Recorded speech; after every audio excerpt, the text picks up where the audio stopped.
I'ma be the swaggiest. I'm a bad bitch. Lay your hands off my baby, my lady. With your pretty smile to save me, to save me. Hold up,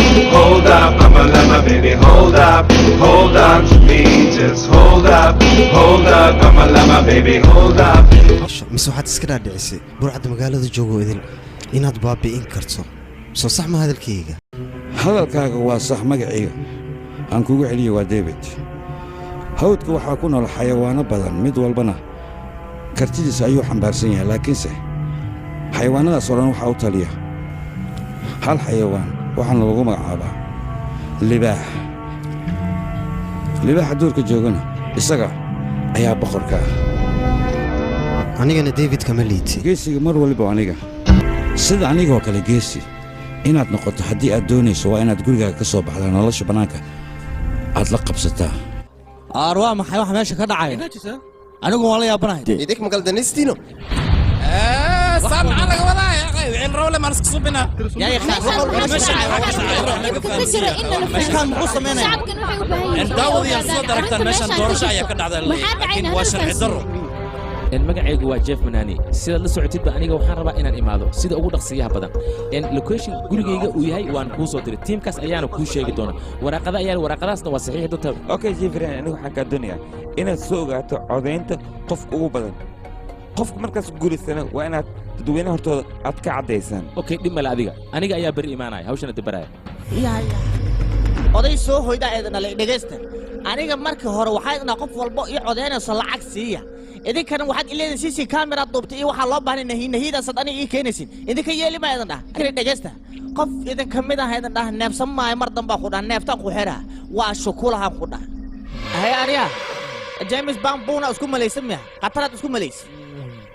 waxaas wax socon malto naga tagan ku anagu waynu maqalnay shalay inaad adiga codsatay in codayntu la tiri waynu tirinay dabadeedna waxaa soo baxday 30,000 in ninkii Van Kennedy la dhahay ay ku soo aado aniga gobolka soo kaliya u baahan waxaan rabaa codaynto idil in meeshan la keen xataa teeda ha ka saarina ku soo dara aniga waxaan tiradoo kooban in la keeno teeda kale doorashadan 6 bil ka hor ayaan hawsheeda qabanay adigana maxaad ku hadlaysaa okay aan ka hadalno qodobka saddexaad waa 49B ma taqaanaan waa xeerka doorashooyinka dalka India haddii ay dhacdana hal cod oo qaldan in lagu shubto doorashada wax lagu qasbeen doorashada soo idil in dib loo soo celiyo oo la soo bilaabo maadaama aan la ogeyn hadda dadku aysan ogeyn waxaan wax jiray inaysan maxaynu xal ka dhiganaa aniga 10 sano ka hor ayaan dalkii ku soo waxaan ogaaday dadka inaysan aqoonba u lahayn habka doorashada loo doorto laakiin hadda wax walba way cad yihiin dadkana in bartaan habka doorashada loo galo haddii intaas dadka adinka aad bartaan waxay ogaanayaan nidaamka iyo qaladka intaba way kala saari karaan haddii aan la barinna qalad ay ku dhaqaaqi karaan laakiin nin ayaaba ku hogaaminaya 30,000 cod marka arrinkaas maxaan ka samayn karnaa horta marka hore dhegeysta hal cod si qaldan loo codeeyay wax ma maaha laakiin waxaa loo baahan qaladkaas sidoo ku dhacay in la ogaado weliba aad weydiisaan ardayda ku soo guulaystay arrimaha abukaatinimada ama sharciga intaba waa inaad weydiisaan kadib waxaad ogaanaysaan wixii qaldan wixii saxan markaan aragnay shuruucda qawaaniinta dadka deegaanka degan ee codeeyey ee xaq u leeyihiin waxaa noo soo baxday maxkamaddu waxa ay gaaraysaa go'aan maadaama Sundaru saxaafadda hortaga arrintana ka sheegay section 49B oo dhigaya hanaanka doorashooyinka dalkan India haddii hal cod uu qaldamo 49B qodobkaasi waxa uu dhigayaa doorashada haddii si qaldan loogu shubto in dib loo soo celiyo maadaama uu baraarujiyay ninkan Mr. Sundar doorashooyinka hadda socda markay soo gabagaboobaan dhammaanba waxaan isku dayi doonaa wixii sharci darraha ee meesha ka dhacay inaan hubinno codadka ayaynu soo qaadi doonaa waxaynu keeni doonaa goobaha loogu talagalay sida iskuullada oo kale halkaas markii aynu isugu nimaanno ayaan tirin doonaa adiga qaran baad wixii musuqmaasuq dalka lagu hayay adiga ayaa bannaanka keena waa ku hambalyeynhayaa gabadha adeerku waay waxay sheegaysaa soo baxay haa waa runta tuulo walbo annaga nogula codeynay 2,000 oo qofood ayaa dacwo dhigtay dhib ma lahan abo waxaan basiid waay horta waxa beri le maaho beri intii la gaarin haddii iska hor lehji ka barne oo kab iyo kurtab ah u keeno in hadalkayga si fiican u dhegeyso adiga dil mooye wax kala taqaanid ma lahan miya waxa la rabaa ninkaas xal kale inuu keento haddii kale dhibaato ayaa nooga imaan karto waxaad ogaataa waxa wanaagsan in anaga hal aan diyaarsano waa inaad dadka asaga taageero maseeji aan u qornaa oo aan cabsi gelinaa kadibna wax walba way inoo hagaagayaan laakiinse annaga haddii aan wax khaldan samayno dhibaato ayaa nooga imaan karta doorashadeennana qalqiil ayay geli kartaa marka arrintaas ka laaba adiga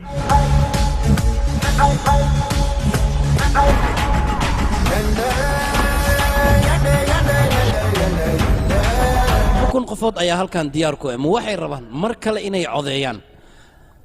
maxay dadkaas mar labaad wax codeeyaan idin ayaga hore wax muu codeynine danta dalka iyo dadka waxay ku jirtaa in doorashadan dib loogu celiyo waa hadalkii ugu dambeeyaan idin leeyahay aniga doorasho in dib lagu celiyo arrin kaftana maahan hawl ayay rabtaa ma ku xisaabtanteen hadda kahor tuug ayaa kun dhacay dhibanahana askarigu wuxuu ku xujiyey ninkaas haddaan soo qabanay 10 kun isiiyo dhahay ninkan meeshuu 10 kun ka bixi lahay 9 kun oo hartee 9 kun intuu iska qaato tuug ma iska fasaxo si uu dadka u badbaadiyo ilaan tuug xataa dhib ayaa mudana goboltor arrinkan maxaad ka dhahaysaa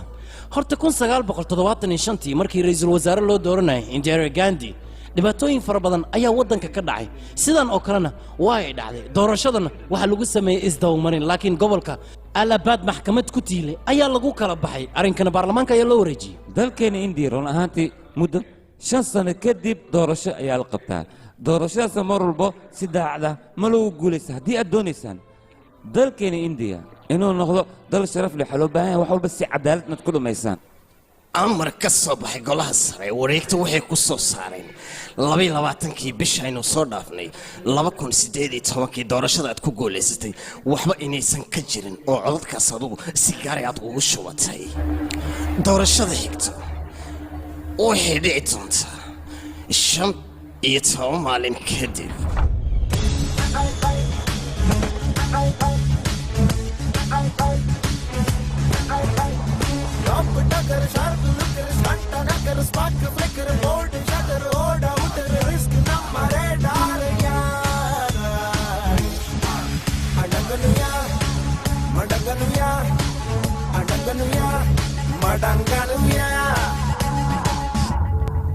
marka hore waan ku salaamay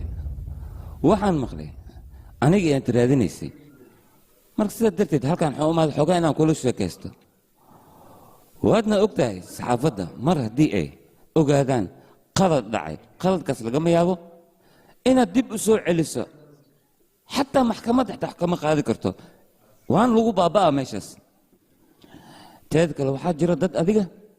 cadow kuuga ah adigana waxaad samaysay ciidan ayaad u diyaarisay waadna huwaysay waxaadna u ballan qaaday haddii hoosh ay kusoo guulaystaan konteynar oo lacag inaad siinayso laakiin dadkii haddii ay hoosh kusoo guulaysteen ay meesha ay ku dhintaan lacag intay ka arkayaan teeda kale adigu xataa qof da'daadan haddii aan qiyaaso 75 ilaa 80 ayaa jirtaa xabsi ma dul qaadan kartaa waraaq mudan ibirka ana ma ka dhageysan dadweynaha la soo sheeg meeshaana goob dagaal waan ku dhahay madeeda kale xalfada adoojisa cala masarka ku dhahay wax weyn ha umalayna shay tamaamad ka bacdina ku guuleysayno ninkaas iyo aabiis iyo awowgiisba xilkan uu kala soo haydeen wajigooda marka sharaf la isarta soo shaqaysa ta isagbo marka wajigiisa ku banbara ninkaas marka adigu waa kuwa leeleeman dadkan waxa waay siyaasadda aqligooda ka maamulaan marka wadankan badeeca kasta oo soo degta sawirkooda ku dhagan marka sumcad iyo sharaf leh loogu dhiji wax kale ma ahna ku dhax sidaas ula soco taasna astaantan oo garta waay kama ha astaanka ka saa anagu calaamadana waxa waay gudoomiyayna sawirkiisa haddii lagu soo dhiji xatii ay gaas la dooraha marka adiga wax kale warkin waxa ay soo daa waaw waan ka helay sidaad u hadasho waan ka helay warniyow run ahaantii adiga waxaa tahay qof aftahana waxaan loo baahnaa adiga jagadan inaad la wareegto ma ahayn adiga ku-xigeen inaad noqoto run ahaantii imtixaanka aan kaa qaaday waan ku guulaystay adigaa ku hortaagan ma taqaanaa nin waxaa ku hortaagan ganacsiga adduunka oo idil sheer ku leh marka hore markaa hadlays waxaa loo baahan yahay inaad ka fiirsato maxay dhahdeen astaan sama qofka ku hortaagan horta ma taqaanaa waa qofka ku qalin jibiya astaan sida loo burburinayo mister render mid ayaan kuu sheegaa adigana waa inaad iga qaadataa hadda ka waran ninka aad leedahay asigaa astaan noo ah xisbigoo dhan haddii aan ka saaro markaas kadib waxaa macquula xisbiga inay guulaystaan laakiin mar labaad ninkaas jagada uusan ku guulaysanin hadda ninkaas wax alaal wuxuu doona ha samaysto balse waxaad ogaataa jagadiisa marnaba inuusan ku soo laabanaynin astaanka uu ku faano xisbigan uu kuleeyahay waxay u badan hortahay inaan ku jarjaro gabi ahaantiis eber aan ka dhigo aad ugu baashaashay faraha aad ka habaaran tahana waa la socdaa laakiinse waxaad ogaataa siyaasaddan dhiig iyo dhimasha intaba inay leedahay mar dhowna waad i arki doontaa waan ku soo socdaa wax yar leys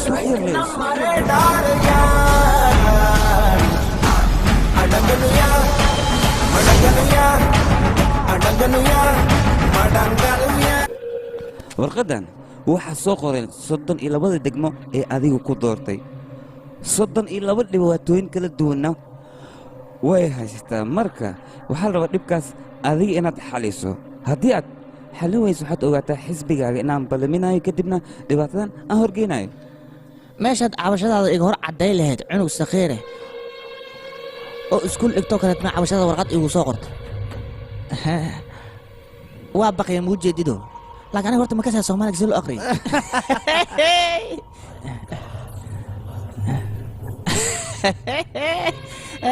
xaytaa sidaan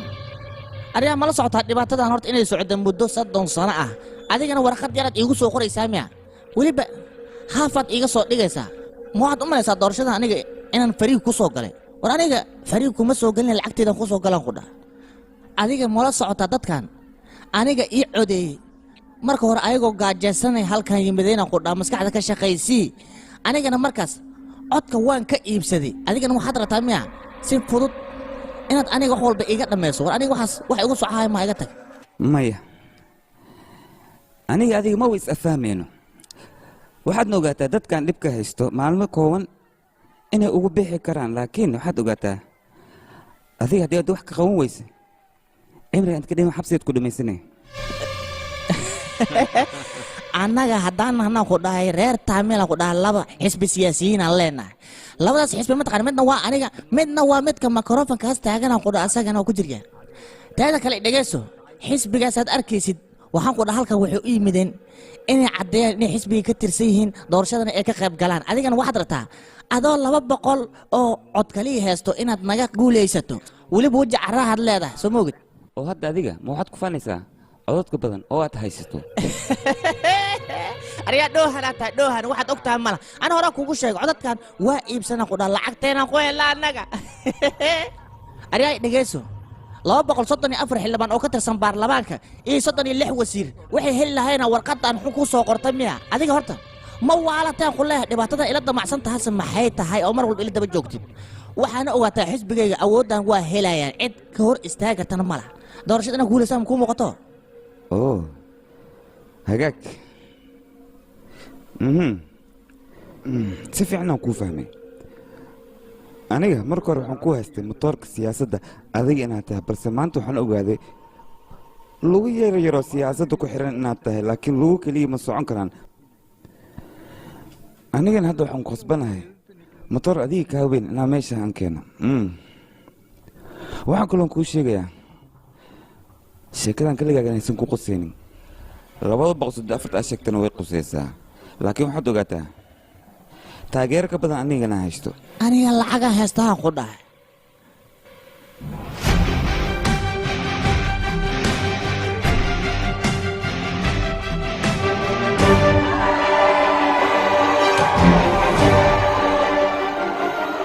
hadda adiga soo kuma faanin dad badan ayaan haystaa bal fiiri aniga meeshaan ma ka amaaday inta qofood oo meesha ku soo kordhay aniga haddii aan baxo ka waran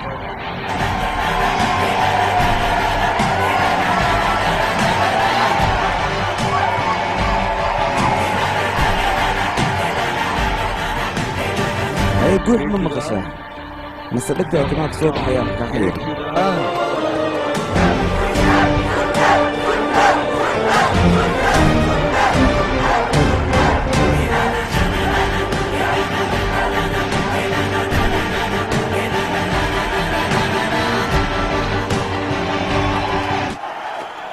dadkan aad u jeedda hal maalin inay mideeyin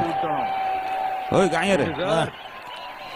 dadkaanoo dhan hal qof hadduu mideeyey ayaga maxay midayn karaan marka ma qiyaasta abuu wax badanay miday karaanaa ku dhah